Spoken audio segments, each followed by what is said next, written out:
CBS Radio Mystery Theater presents...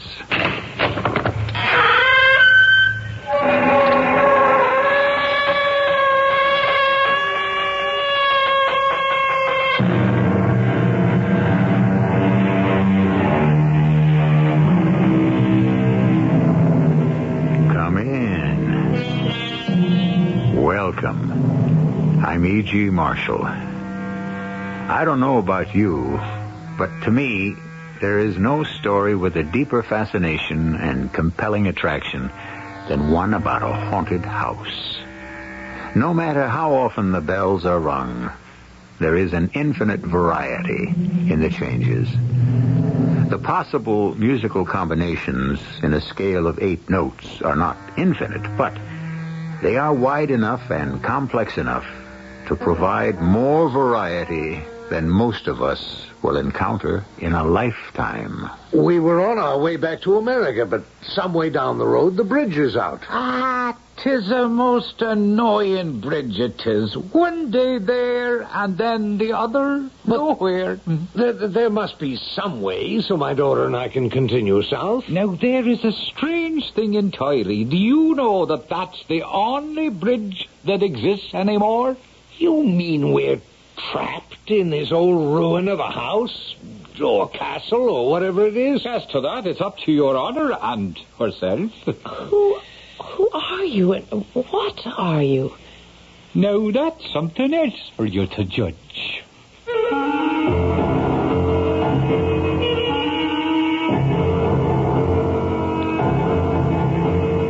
Our mystery drama, A Very Dear Ghost Indeed, was written especially for the Mystery Theater by Ian Martin and stars Russell Horton and Court Benson. It is sponsored in part by Anheuser-Busch Incorporated, Brewers of Budweiser, and Contact, the 12-hour cold capsule. I'll be back shortly with Act 1.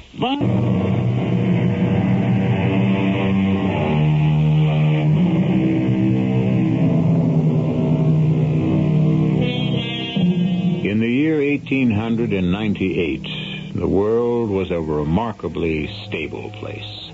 In the fall of that year, Mr. William Donovan and his daughter Constance lived through an experience which was to mark the rest of their lives. An experience sheerly accidental and coincidental. Or was it? Well, it's Mr. Donovan's story, not mine, so let him tell it. In the autumn of that last year of the 19th century, business had brought me to Europe and the British Isles. Having traveled so far, and my only daughter being with me, a sudden fancy had taken me to visit the island of my forebears. So it was that Constance and I, having hired a small chaise in preference to taking the public stagecoach, first saw Carrickmoran from high in the mountains, on the way from Limerick to Cork. Oh, look, Papa. That lovely big old house sprawled in the clearing in the forest, halfway there down the mountain. Isn't it magnificent? With all its turrets and battlements and buttresses. Well, it may have been once, Constance, my dear. What's the matter, dear? Oh, nothing, Papa. I'm sorry. It just went out of sight. Good heavens, daughter, don't startle me like that. What? What went out of sight? The castle. Suddenly there was a sort of patch of mist came drifting, and the whole building seemed to dissolve and disappear into the trees. What a romantic you are, my dear. Don't you suppose it could be haunted or some fairy castle like King Arthur? Well, we're a long way from Camelot. Ah, but we're in the Emerald Isle, the home of bogies and banshees and leprechauns and all kinds of strange magical things. Well, thank heavens we haven't run into any of them so far. Oh, well, there's the little village. You can see it again. Isn't it quaint? What happened to your magic castle? Well, we must be down about level with it. I do wish we'd be able to see it up close, and then we... What is it, Papa? Oh, confound it. Look, that sign. God save you, travelers all. Don't try to cross the bridge. 'Tis dangerous for both man and beast. Oh, damnation. If we can't get across the gorge here, well, let's take this road, turning off to the right. Castle Carrick Moran, it says. So it really exists. What do you mean? Well, it must be that wonderful old building we saw from higher up in among the trees there. Well, I suppose we haven't much choice. It's the only other road. There must be a bridge of some sort there. Oh, Papa. Suppose there was no place else, and we had to spend the night in that lovely old ruin. Now, don't be ridiculous, Constance. We're on the doorstep of the 20th century. Even in this out-of-the-way place, there are some forms of communication. Well, I'm sure you'll handle it, Papa. You're always so resourceful. Oh, but it's all terribly romantic and exciting. I have the strangest feeling we're somehow lost in a whole world of yesterday.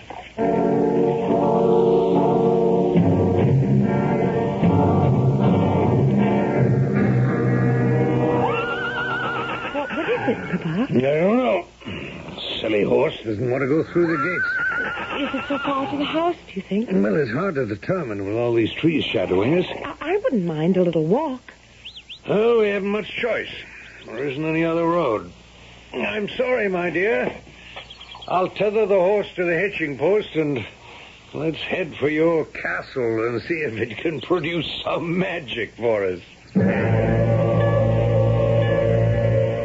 It was a surprisingly long walk through that winding, tree-shadowed lane, like some strange expedition on the bottom of the ocean, so overgrown and darkly shadowed was the carriage path. The house itself, seen close to, was a further, almost chilling shock. All overgrown with vines and lichens. The stones half collapsed on themselves, the mortar dry, crumbling, and running to powdered dust. There was about it a smell of decay, of damp fern and creeping moss, a fetid odor of the dead.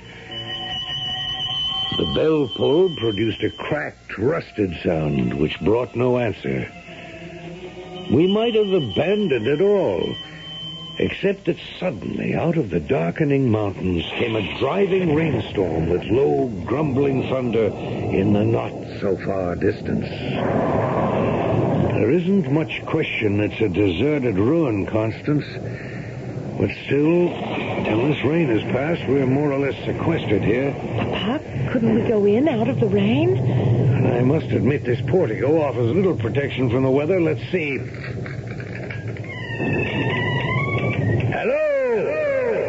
Hello, anyone home? Of course there isn't. Oh, look, Papa. The cobwebs hanging in the hall and the dust on the floor is undisturbed. Well, I doubt if we'll find much help here for our plight. We better get back to the chairs. Oh, can't we explore it just a little? No, it's far too dangerous. Dangerous? Well, the floors are half rotten, my dear, and I don't know how much I'd trust any of the ceilings, let alone the crossbeams. Oh, is that all? What does that mean? I thought... No, it's silly. I just thought you were worried about all the other things. What other things? Well, the things I can't put into words that I feel sort of swirling around me.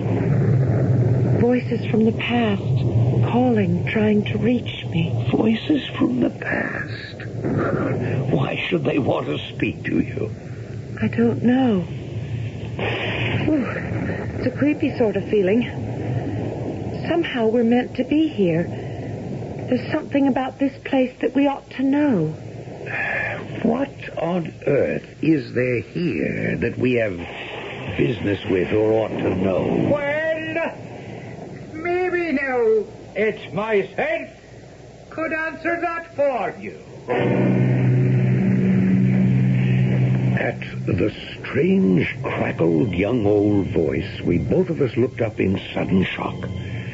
Halfway up the great curving oaken staircase, in a window niche, darkened by the storm outside, sat a small, hook-shouldered man in a dress of bygone days. He was all in green, save for his square, buckled black shoes, and he wore a truncated, conical hat with a wide brim that shadowed his face. Now, suddenly, using a little walking stick to support himself, he hopped down and came to us, saying, Is there some way now I could be of service? Well, my daughter and myself were on our way to Cork. Some way down the road, the bridge is out. 'Tis a most annoying bridge there, so it is. The one day there, the other nowhere. Yes, but there must be some other somewhere so we can continue south. Do you know, that is the only bridge exists anymore. You mean we're trapped? We either go back to the main route and back over all those mountains, or we wait till the bridge on the main route is repaired. Well, now, as to that, it's up to your honor and herself. If you was to ask me... Well, let's put it that I'm asking you. Well, then, I would trust the folk hereabout that the bridge would get put back to itself before the posterior of the day, as you might say. And in the meanwhile, what would you suggest? Why, as to that, is up to your honor. With an hour or two to while away, you might be interested in a bit of the history of Carrick-Moran. To make a lean purse a little fatter, it could make interesting listening. Could we... forgive me, Papa. Could I see your purse? Sure, little fear I have of showing what has of smart interest. There it is, then, for honest work. A shilling. So it is. All that's there. But if I took it from you, it would make no difference. Another one would take its place. Sure and all, you'd have me with one shoe in my hand is all, and busy remaking it at the same time. What are you two talking about? I think your daughter, if she be so, takes me, perhaps, for a leprechaun. And what are you? Just what I seen, God save you then. A man minding his own business till you stumbled in my privacy. Oh, forgive us. Sure, McCushion, though it came unasked, I'm not one bit ungrateful for the invasion, do you see? You're not one to go out in that. With the weather what it is, maybe you'd like to perhaps hear the legend of Carrick-Moran? Oh, yes. You have my daughter completely under your spell, Mr. I don't believe we've exchanged names or cards. There's no need for formalities here. We're all children of the fates. 'Twas all ordained, eh? So, hear my story now. Indulge an older man. What would you guess my years to be then, sir? Well, it's hard to say. The 50s? Middle, perhaps? Oh, yeah. A long span of years beyond that. And a long span still to go. I've a way of thinking you were led to this door. And that what I have to tell you may affect the rest of your life.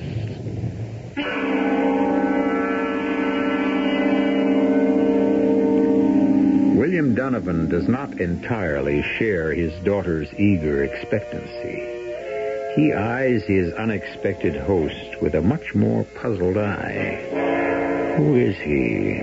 And what is he?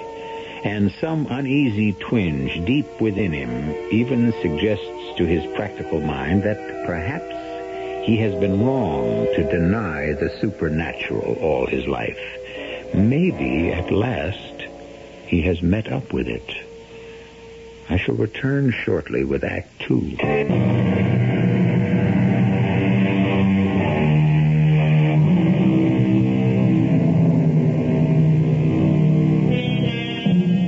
Three people sit in a melancholy, dusty old room of Carrick-Moran Castle. The girl is young, lovely, and still pale from a recent tragedy in her life. Her father is a square-set, successful American businessman. The third is... we're in Ireland, the Emerald Isle. just before the dawn of the 20th century, halfway from Limerick to Cork, he affects the dress of the 18th century. Knee breeches and stockings, buckled shoes, wide lapels, and tails on his coat. 'Tis a story about the devil himself. Oh, you'd have to go back near 100 years or so to just before the union of the English and the Irish. It was a time of trouble, you understand, and anyone who owned a property at all was after yearning for peace and stability, like the owner of this castle, who had a daughter the likes of you, Mavornin, with too much spunk and spirit for her own good.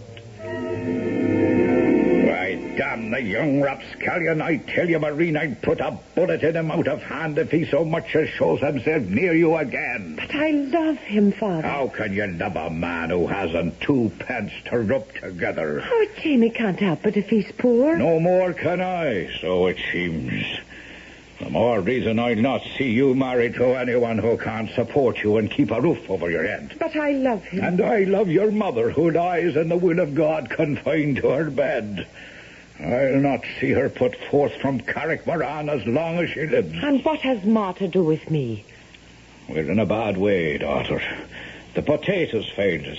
There are no men to work the bogs and bring in peats, and there's no money at all. The only thing will save us all is Lord Connor and all the gold he offers. You're going to sell me to that fat old pig. I won't marry him. You'll do as you're told. 'Tis for your own sake and your mother's. Ah, you should be ashamed, Da. Well, 'tis done and will not be changed, and it's Lord Connor you'll marry, or the devil himself will have us all. Ah, it's you he should take and save the rest of us. Now, there's a terrible thing for a daughter to say to her father. Oh, that's so terrible. He half owns you already. You might as well go all the way and make a pact with him to sell your soul entirely. Well, many a word is said in anger we'd all like to recall. And sure, a sweet Colleen born the likes of Maureen never meant at all the sort of curse she laid on Sir Seamus, her father. Now, look, sir, if you think to entertain us with some thinly disguised version of the Faust legend about a pact with the devil, I'm afraid... No, Papa. No, let him go on, please. Oh, we can't leave anyway in weather like this. Or until the bridge is fixed. Very well. You came down over Steve of Barahora, of course. Over what? Oh, forgive me since you don't have the tongue. Over the mountains, I mean. Oh, yes. Then, on the way, you'd have passed where Moreau Wood used to be? Well, I wouldn't know. Ah, well, 'tis no matter, perhaps. But it was there that Padraig Duneen and Maureen used to meet among the blackthorn and the rowan with a carpet of buttercups and daisies spread at their feet, and the song of lapwings and robins all around. Oh, Maureen, a cushla. Oh, Paddy, beloved. Oh, my own. What is it then? Tears? Why? Oh, because I'm not your own. I can't ever be. My dad has promised me to Lord Connor. Well, that fat old toad, I'd as soon see it tied to some old boar hog that wallows in the mud. Oh, don't blame Dad too much. He's about to lose Carrickmoran unless he can find enough money to save it. And he'd sell you for that? Oh, my mother is sick, Paddy. Sick to the heart. He has to protect her, too. He should have thought of that before he gambled away a fortune. Oh, Lord, if I only had some money. But how? How? I'd sell my soul to the devil just to reason... That won't be necessary, Padraig Duneen. Or if you won't leave my daughter alone, I'll be happy to send you there to join him at no cost. Stand aside, Maureen. Sir Seamus, I beg you, in all conscience... If you had any conscience, you are trespassing on my property. You'll show yourself here once again, and I'll shoot you down like a poacher. Come, Maureen. No, if I have to make the choice, I'll go with Paddy. You'll do as your father says. If that's her choice. then we'll face the future and find it some way. And as to you, sir, may the devil take the hindmost. Come, Maureen. Yes, Paddy. I warn you, you're taking her in lust and against all the laws of man and God. As you forced me to, you made her choose. You'll never have her. I'll kill you first. You wouldn't dare. The devil I wouldn't. No. With no absolution. Oh, you've killed him. It's dead. Hey, on good riddance. That's the end of him. Only it wasn't, you see, the end at all, but only the beginning. Bad enough a daughter that first wept herself out and then took to her bed like her mother. Bad enough the dreams of tortured conscience that kept Sir Seamus awake night after night with his shame at the sudden blind rage that had made him pull the fatal trigger. But worst of all, the final outcome, that it had all been for nothing.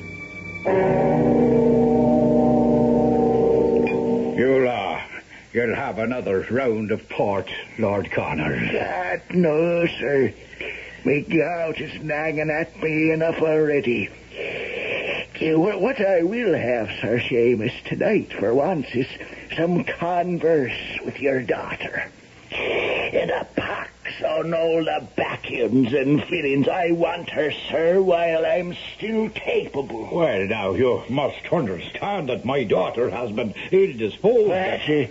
Towards me? No, not toward you. I meant her health has been such that she is not ready to enter into a marriage contract. Damn my hide and let the last speak for herself for one. I'm afraid that is not possible tonight, Lord Connor, but... It's quite possible, Father.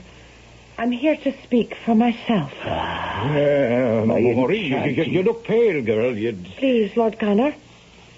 I want to put an end to this farce. I want to put an end to silly dreams, both for you, Lord Connor, and my father. I have been studying and discussing with Father Ignatius, and from his instruction have met the Holy Mother of the Sister of Mercy at the convent. I have been accepted as a novitiate, and after serving my term, I will become a nun in that order. But what about your mother, girl? I have arranged with the sisters that she shall be nursed and cared for until she passes away. And what about me? Oh, you are the last person, dear Father, who should demand anything from Oh, me. you don't care about Carrick Moran. You let our home go to ruins, or whatever parvenu wishes to pick it up at a bankrupt sale. Ah, the only worldly possession I desired. My Paddy, you took away from me. I renounce everything else gladly and give myself to the service of God. I am not gonna mince words, Seamus Moran. You tricked me, and your daughter traduced me, and by heaven, you shall suffer the consequences. Don't expect me to have any mercy. Unless your debts are paid in full to the hilt, I shall foreclose. Now, your lordship, if you could give me just a little time. Not a minute, not a second, sir. I shall be happy to crush you like an ant under my heel. Oh, Seamus was beset. His world was falling apart around him. He wrapped himself in his riding cloak and going down to the stables picked himself Ben, his favourite hunting horse, and galloped off into the early night. By twilight, he had tethered his horse and found himself in Moraw Woods, wandering on foot, a rope in his hands. Every step he took was as long as 3, and as dark came down and the moon went riding, he was looking for a stout oak tree on whose branches he could suddenly end it all. And then, standing facing him in a dapper glade, was the shape, if not the substance, of Padraig Dunne. A fortunate meeting, Sir Seamus. Oh, since you're long dead and buried an ill one, I'm afraid, Padraig. What brings you back seeking for me? Why, I would have thought it the other way. That perhaps you came seeking me.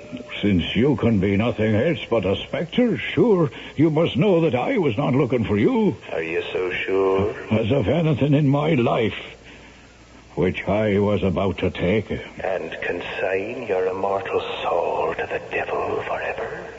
As you did mine? I had nothing to do with your soul. I only saved my daughter from your mortal self. By putting a bullet in me at the moment, as you yourself said, of lust. By dispatching me from this world without the comfort of extreme unction, clothed in all my sins, unshriven. The devil only claims his own. As he would if you were to take the rope. I warn you, you would regret it. I don't even wish you, my worst enemy, the eternal torment you wished on me.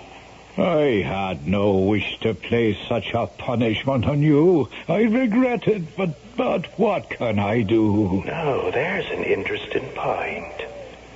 Since you yourself are doomed in any case, you could put off the awful moment and at the same time do the Christian act of saving me and letting me go to eternal rest.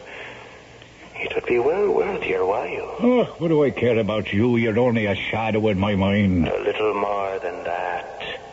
Your conscience. But better still, by a trick of fate, your benefactor. My benefactor? How? Would you like to have a full and never-emptied purse to pay off all your debts?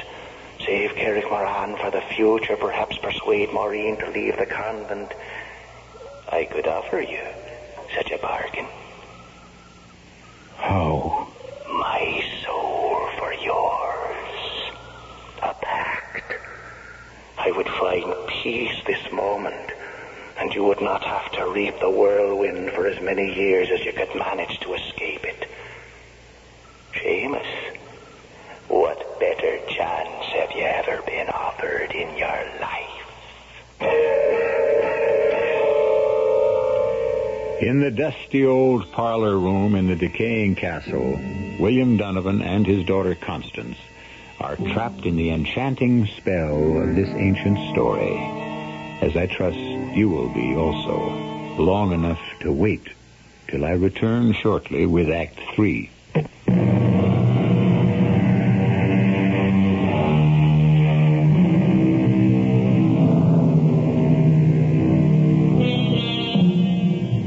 Has stopped outside the lichened walls of Castle Carrick Moran, and the evening sunlight glistens in the cobwebs that festoon downward from the ceiling, creating a magic background for the little green man with a hooked back, who leans on the silver head of his ivory-tipped cane as he spins his own web, an alluring and hypnotic skein that has enmeshed his American listeners.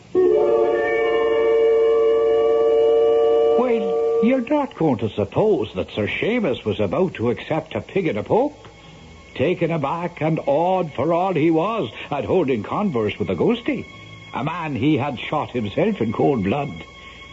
No, there was still a mite of bargaining to be done. You'd have to be a little more exact. I mean, what are the terms of the pact? Seamus, I've laid it out for you. I've got a patron now, as I'm trying to explain. Old Nick himself. Aye. Who else? You delivered me to him. And he's willing to take me for you.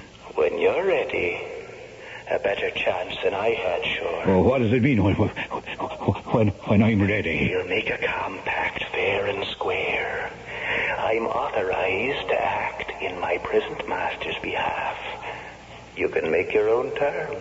A full purse that's never empty? Like the leprechaun who always has a shilling whenever he opens it. I'd want a bag of gold on the same terms. You'd have it. And how long would I have it? How long would you ask for? No, there's the whole trouble, do you see? I'm willing. and allowed to make any reasonable bargain, even to giving you a trial run, as you might say, from now to the 1st of March. What is that? A bag of gold coins. Oh, you know what they say about the devil's gold, that with the morning light it turns into pebbles, chips, and nutshells. It won't happen with this. How can I be sure? I am only a messenger, but I am empowered to say this. Take this money. Use it. It will multiply. Cards, rents, dice, however you use it. But mark this well, Seamus. By the end of next February, it'll vanish. Unless you meet me here again.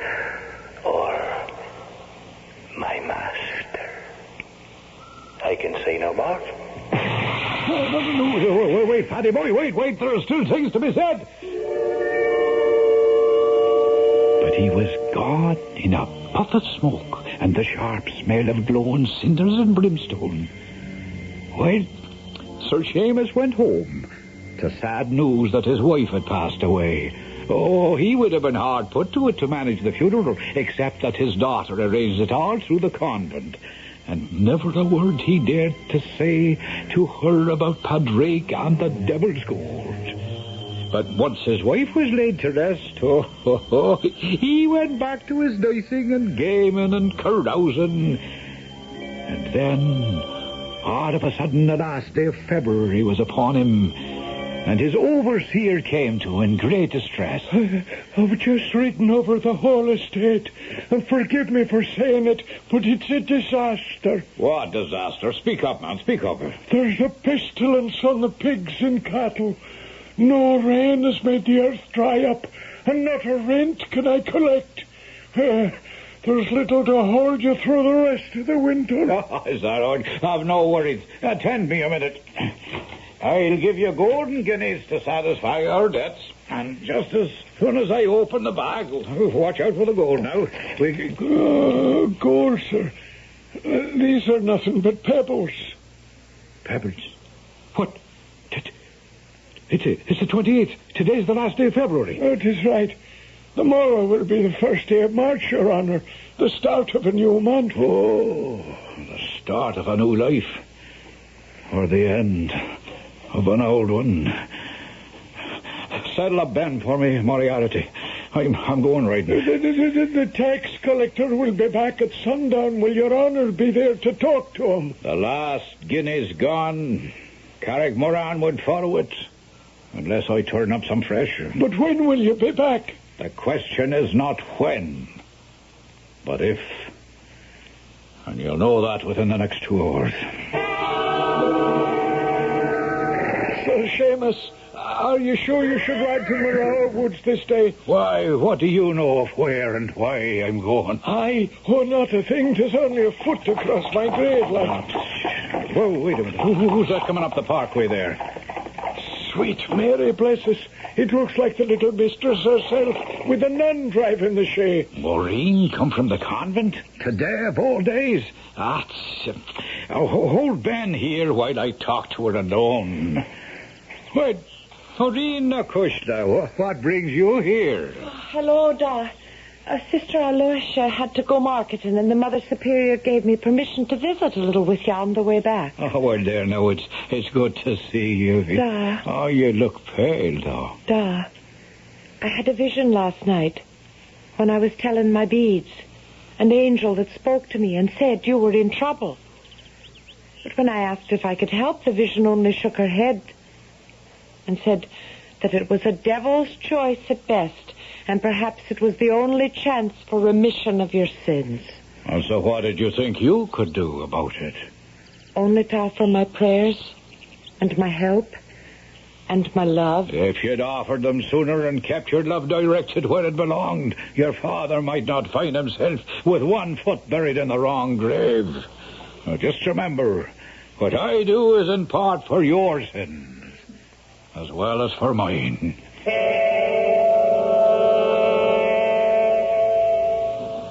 Padraig! Padraig Duneen! Are you here at all? I'm here, Seamus. Save us, do you have to sneak up on a man like that? I was here, only you didn't see me.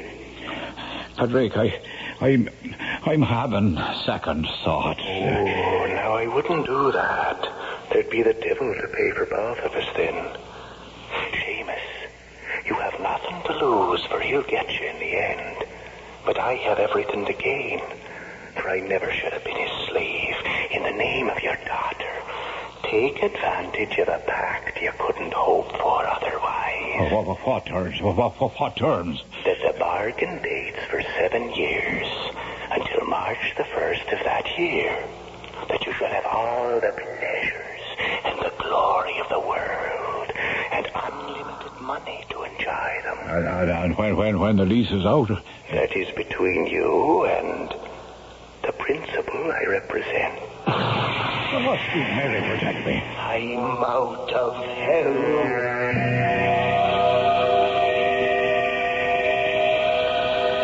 And that's the end of the story. Well, now, isn't it where it should be? Where everyone lived happily ever after? Not quite, Mr. Storyteller. What about Sir Seamus? Did the devil ever call to collect his due? There is an interesting aspect of the whole thing. But sure, I've taken enough of your time, and something tells me the bridge will be fixed by now, and you can be on your way. So if we could just settle up for the trouble we've all been to set things to right and keep you entertained. Oh, wait a minute. Who is all? Well, sure, the little folks that have done what has to be done. They all have to be compensated. Oh, yes, they all like to see a little of the colour of gold. Otherwise, who knows, the repairs might take an awful length of time there, and no one else to do it. How much? I was thinking in the neighbourhood of 100 guineas. 100 guineas? Well, that's a fortune. To an Irishman, perhaps, but a mere bagatelle to an American or rich cousins. Oh, just a moment, Papa. What, Constance? I'm not leaving until I have the rest of the story. Now, what happened to Sir Seamus when the 7 years were up? Do you know now, that is an interesting tale. And why not let you have the rest of it, eh? For 6 years after that second visit to the woods, Sir Seamus prospered. Oh, he took to his own ways, and never a dice table or a card game or a horse race that he wasn't about. But then, as the 7th year began and dragged on, the fear of death gradually had him by the throat. The priest would have naught to do with him, and finally he had no recourse but his daughter, Sister Cecilia now in the order. And on a certain day, he was allowed to see her and to tell her the whole story and throw himself on her mercy. I can pray for you, but that will not be enough. Well, what else would you ask? There are just 9 months left before your time comes due. Perhaps that in itself is a signal. The cycle of life, reborn. You must renounce all worldly things. Fast and pray, as I will for you. And perhaps God in his infinite mercy will find a way to intercede. And so he did for all those long months. Till on that last day, February the 28th, his daughter, Sister Cecilia, the Maureen that was, received permission from the Mother Superior to sit with him the whole day and to fast and pray against the arrival of that dread hour. Oh, a sad sight the once ruddy and stout Sir Seamus was, nothing but skin on bone and white as a haddock's belly. But the hour of midnight passed, and glory be to God, the fiend dared put in no appearance. And 'twas time for his daughter to leave. You've been saved, Thanks to you, daughter. No, thanks to your own fasting and prayer. I must leave you now, but I caution one thing. What's that, Maureen? I've sprinkled holy water all about the edges of the house and a little bit of the garden back where you can walk, but something warns me. Never step outside, for you may not be safe. And so saying, she returned to her convent retreat. And Sir Seamus? Well, no, that wasn't all so simple, for, you know, there was a little mistake there, do you see? It happened to be leap year, so there was a whole day to go till the 1st of March, and the contract was due. So what happened? Say, he just stayed on here at Carrickmoran and is still alive this day to tell the tale, that he waits for passing travellers, sitting up there in his little window niche, and ready to recite his story, so he can still live inside the magic circle of the house, and that when time for questions arise that are too many, he just... Where did he go? I'm damned if I know. It just disappeared, like a puff of smoke. Papa, you don't suppose that he is Sir Seamus and that... Oh, don't be ridiculous, darling. Well, he'd have to be nearly 300 years old. What is it, Papa? Do you know, if you keep me here any longer, I might begin to believe such nonsense. This damned enchanted isle.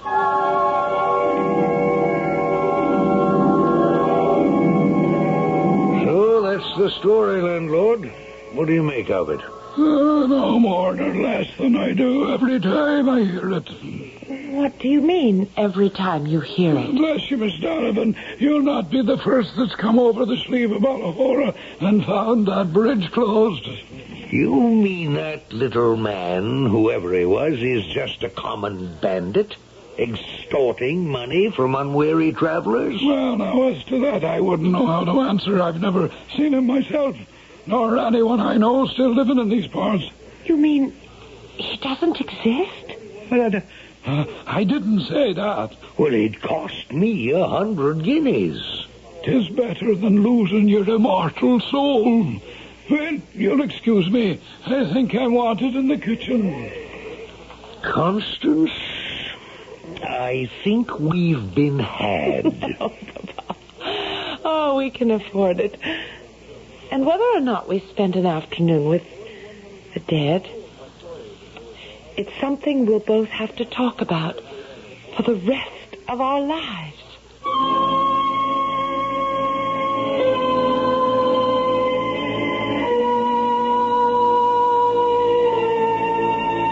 A 300-year-old man, a shade from the past, a leprechaun with a glitter in his eye, or a master storyteller who waited for the right moment and the right audience to keep his coffers full of gold. What difference? William Donovan and his daughter will never know. Or for that matter, you and I. I'll be back shortly.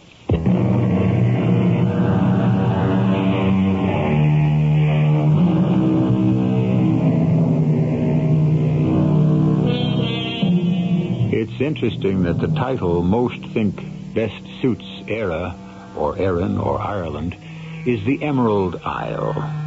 Of course, it refers to the incredible green of the grass that grows there.